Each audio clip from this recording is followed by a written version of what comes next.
I never imagined that at 67 years old, the worst night of my life would be spent alone in a hospital bed, realizing my two sons valued a birthday party more than their mother's last breath.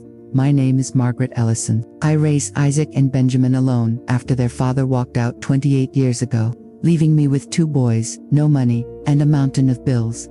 I worked 3 jobs to keep a roof over our heads. I cleaned houses at dawn, waited tables in the evenings, and sewed wedding dresses until my eyes burned at night. I missed meals so they could eat. I wore the same coat for 6 winters so they could have new shoes. I sold the only jewelry my mother left me to pay for Isaac's college. I gave Benjamin my entire retirement savings, $35 when his startup was failing. I thought it was love, unconditional, unbreakable love. I was wrong. It started with chest pain on a Tuesday evening. I was at Isaac's house for what was supposed to be a quiet family dinner, though no one had remembered it was my 67th birthday the day before. The pain came suddenly, like a fist squeezing my heart. My left arm went numb. I broke out in a cold sweat. I called Isaac from the guest bathroom. "Son, something's wrong. The pain, it's bad." He sounded distracted. "Mom, we're in the middle of dinner prep for Diana's big birthday party tomorrow. Can it wait? Maybe take an antacid." I hung up and called my neighbor Gloria, the only person who ever truly checked on me. Gloria rushed me to the hospital. By the time we arrived, I was barely conscious. The doctors worked fast. Massive heart attack, 3 cardiac arrests in the ambulance. I was clinically dead for 5 full minutes. They brought me back, barely. When I woke up hours later, hooked to machines that beeped with every fragile heartbeat. The room was empty except for Gloria asleep in the corner chair. No sons, no flowers, no frantic calls. The doctor, a kind man named Dr. Patel, sat beside me when I was stable enough to talk. "Mrs. Ellison, we called your sons multiple times. We told them it was critical that this could be goodbye. We begged them to come. I already knew what was coming." "What did they say?" He hesitated. "Your older son Isaac said they were hosting an important birthday party for his wife the next day. Over 70 guests. They couldn't possibly cancel," he said. "You were strong. You'd pull through like always." My youngest son, Benjamin, apparently added, "Diana spent months planning. We'll come Thursday morning after everything's cleaned up." Thursday, I was dying on Tuesday night, and they'd come Thursday after the cleanup.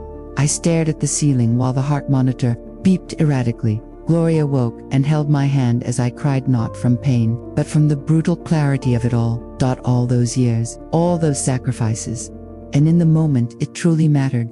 I was less important than centerpieces and champagne toasts. The next morning, my sons finally called Isaac first. "Mom, we just heard. Why didn't anyone tell us it was this serious?" I laughed, a bitter, broken sound. "They told you it was life or death, Isaac.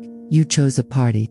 Silence, then excuses. "We didn't think." Diana had invited her boss, important clients. "We thought you'd be fine. You always are. Always fine, always recovering, always there when they needed money, babysitting, emotional support, but never important enough to interrupt a celebration." Benjamin called next. Same script. Apologies that weren't apologies. Promises to visit as soon as things calmed down.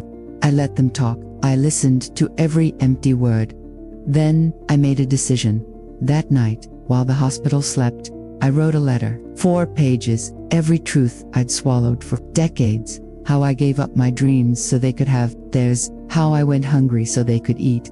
How I stayed alone after their father left because I didn't want any man to ever make them feel second best. How I sold my home to buy Isaac's. How I gave Benjamin everything I had left, and how, when I was literally dying, they chose balloons and cake over my last breath. I ended it simply. "You showed me where I stand in your lives. Now, I'm choosing where you stand in mine. Nowhere, Dawn, single quotes, to look for me. You won't find me.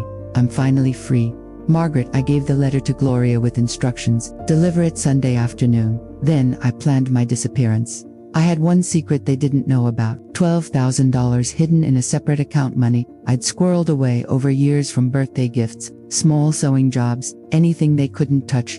Gloria helped me arrange everything. On Saturday, when visiting hours were busy, she wheeled me out in a borrowed wheelchair, dressed in street clothes, carrying only a small bag. No official discharge, no trace.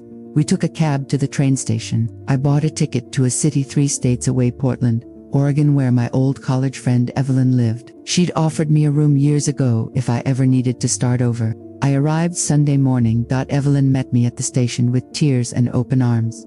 That afternoon, back home, Gloria delivered the letter.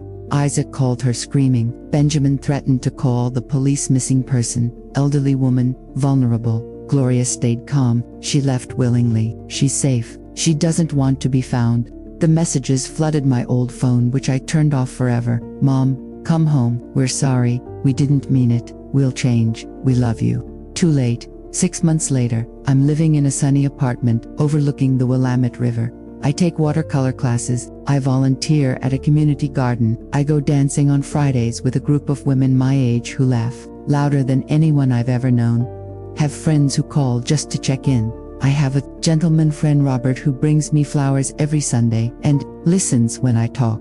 I am happy, truly, deeply happy. My sons still search, private investigators, social media please, even a missing person poster that went viral for a week. But Margaret Ellison from my old life is gone. Here. I'm just Maggie painting sunsets, drinking coffee on balconies, living every day like it's the one I almost didn't get.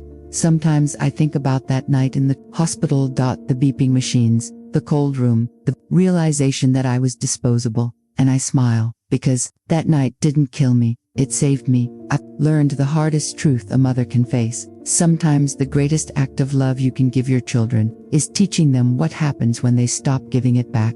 And the greatest love you can give yourself, walking away. This story is fictional, but inspired by real women who chose themselves after a lifetime of being last. If this happened to you, what would you have done? Stayed and hoped they'd change, or disappeared and started living? Tell me below. Your truth matters. God bless.